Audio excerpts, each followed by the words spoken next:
Okay, right. Go to Lily's. Drink a lot every night. We have Richard Chambers coming back. This is number 3 in a series of 10 initiatives, sales initiatives for Roger Smith. Let's go. Emailing past guests. Okay. Putting this together requires human capital. There's no expense to it, but human capital. It's about 3-4 hours a week tops. And the direct result is $35,000 a month of trackable revenue. Now, this is not incremental business. It's not all new business. These are past customers. But there's two values to it. One, it keeps the customers aware of Roger Smith and not going to book or try something else. And second, it also forces the customer, or reminds the customer, to book sooner. So the sooner they get the reservations on the books, the better we have pricing levels if we can get them to book further in advance. So this has a straight line to revenue. We can track it. We can see it over months, days, weeks, what works, what doesn't work, adjust our strategy accordingly. How many emails goes out every month? Four. 4 emails each month? Each month, correct. 2 on the first month, 2 on the first Tuesday, 2 on the on the first Thursday, same message. And then third week, Tuesday, Thursday, same message again. Did we increase it from 2 to 4? That's correct. Okay, that's correct. We increased it because an expert in the field told me that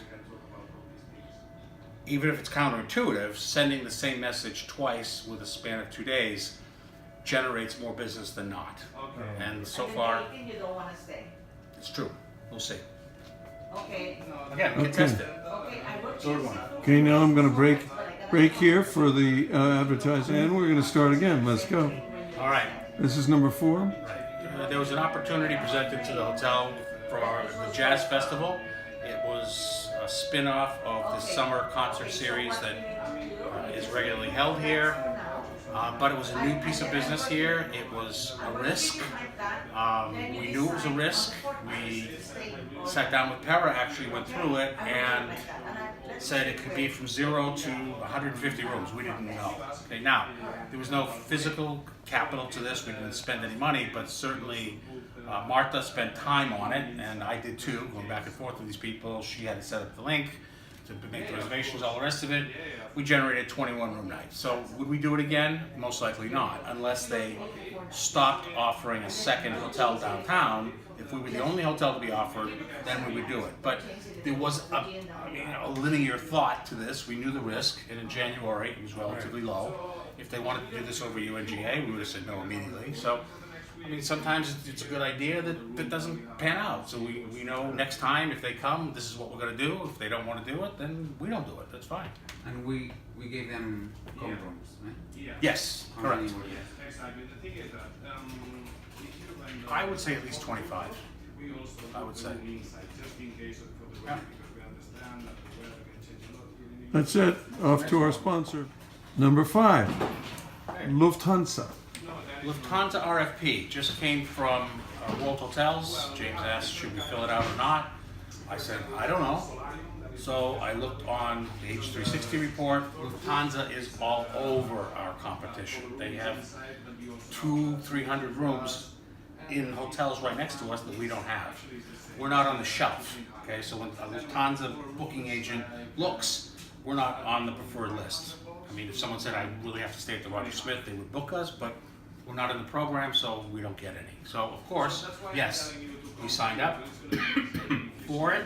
We'll see if they come to us. We have to do more than just sign up, though. We've got to actually call on these people. We've got to find out who the decision makers are. We've got to send them information, all that backlog. What this also will do is it's a model for the RFP process for 2020. We're not going to have World Hotels come to us and say, here's what we want you to do. We're going to go with our list and say, this is who we want you to get for us.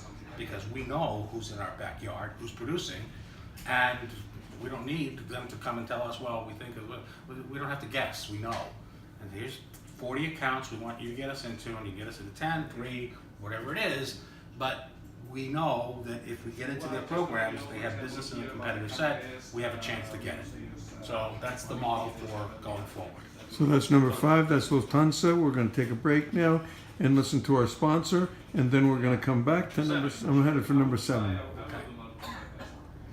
It's your change. And late fall last year, we had a discussion, a heated discussion on making sales calls to luxury agents, like Valerie Wilson Travel, like Fisher Travel, these types of accounts. There are no bookings here ever for these accounts. There's no booking in our competitive set of the Lexington and of the Vernon. These people don't book in these kind of hotels. That's just the way it is. There's nothing wrong with that because Lufthansa does book with us and our competitors.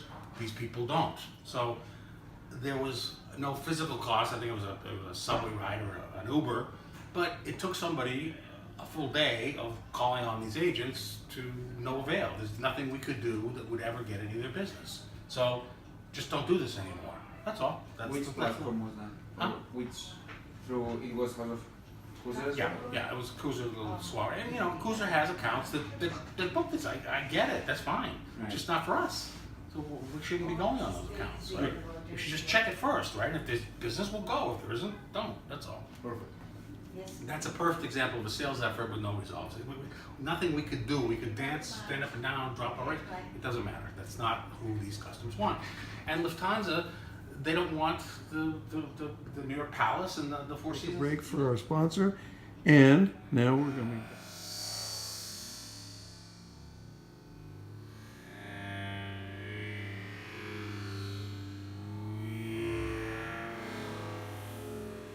Into that rate, it doesn't go up and down. In fact, dynamic pricing is a win-win because if they have a static rate and our rates drop, they still have to pay the static rate, so their margin drops, and they know that. Okay, so any new accounts that we bring on this year are going to be on dynamic pricing. Tony can set it up either in the GDS or direct bookings, whatever they want, and all contracting next year is going to be done on a dynamic pricing basis. There's no chance to renegotiate with the current Well, ones? you know, James just came back yesterday. He was with Abreu Tours, and they're on a static. And he said, "Oh, I asked about dynamic, and yeah, they'll do it, right? Okay. They don't want to, but they will." So, you know, then we got to figure out, does Travel Tripper have the interface? Travel Click has 470 interfaces, so I'm pretty sure Abreu's in there. But I'm sure Travel Tripper does too. So that's the next step, is we have to figure out how to do that. That's that one. Is there any effect that they don't allow dynamic? Well, they all tell us that. Remember the lead you got from TUI? Yeah, oh yeah. Okay. TUI's one of the largest operators in Europe. Okay, they're huge. Okay. So I said, let's find out what they want, right? So, oh, they don't take static pricing. So they don't take dynamic pricing. I said, what? It's impossible. No, they don't take it. The lady was adamant. We don't take it. Okay, I don't take it. I said, all right. So I called Travel Tripper. And no, I called Travel Tripper. Travel Tripper says we don't have interface to them. We don't know anything about it. I called Travel Click. Apparently, there's this whole system out there. I can't remember the name of it. Let's call it Shoe Drop, whatever. It's a separate platform that has all of the wholesalers on dynamic pricing. So Travel Click just built an interface into that, so they can extract any of these guys. TUI is right there, a big one. Okay, so she didn't want to give us Did you say Travel Click? Travel Click. That's correct. And these guys know about it too, but that's really not their business. Okay, they can do the same thing. It's not a secret, but that's not the majority of their business. Travel Click has 5,000 accounts on there, so everybody's asking them for stuff. Right? It's different. So anyway, so TUI, the major operator in Europe, it's impossible they don't have dynamic pricing. But so anyway, so that's where we are. This will help everybody, and the fact that corporate is on static pricing, I was absolutely stunned. There's so much more upside when you hook them off a bar. So there you go, guys. But got to take a break for my sponsor, and we'll be back. That was a reservation? Yeah. 10. We're at number 10. Go for it. How are we doing here? Let's go for number 10 with Richard Chambers. And in the background, we have Daisy. Sorry. We do booking like crazy. Sorry. I have to convince the guests to stay. Right. Okay.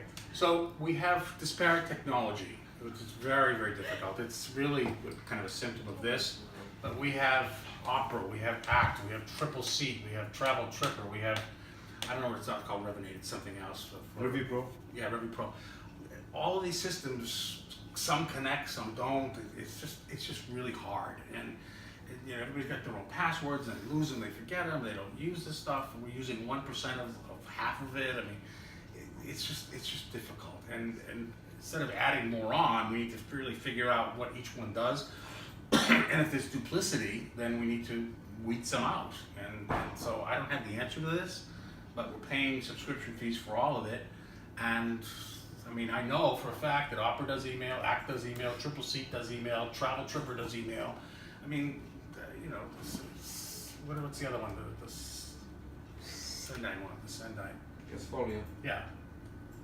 Now, one might do one better than the other. I don't argue that, okay? But the fact that we have 6 that do the same thing, okay, well, maybe we don't need some of these. Maybe these are the guys that we need to stay with. I don't know that, but knowing that everybody could do something is duplicitous is the right word, and it's confusing. So If we concentrate on one or the other, we'll increase it by 10 times. exactly. So that's I mean, this is a bigger thing than an Asia Society lunch, but it's something as we move forward we got to really think about before we add on any more technology. What do we actually have, and is there anything here that we can eliminate that we don't use much? I mean, when I looked at ACT, no one had put one message in there in almost a year. Not one contact. I mean, we paid every single month for it to be here. No one used it. So, you know, now we're using it, but it doesn't connect to Opera. So that's, you know, in a normal environment, all of the sales records would be available to the front desk. So if someone said, gee, I was promised a suite, you could look up and they said, well, we never promised them a suite. You wouldn't have to be calling everybody, and where's everybody, and oh my God. It's all in one place, and it's not here. It's very difficult. So, but we do need something for us to put sales information for now. So that's what we're going to do it until we figure it out.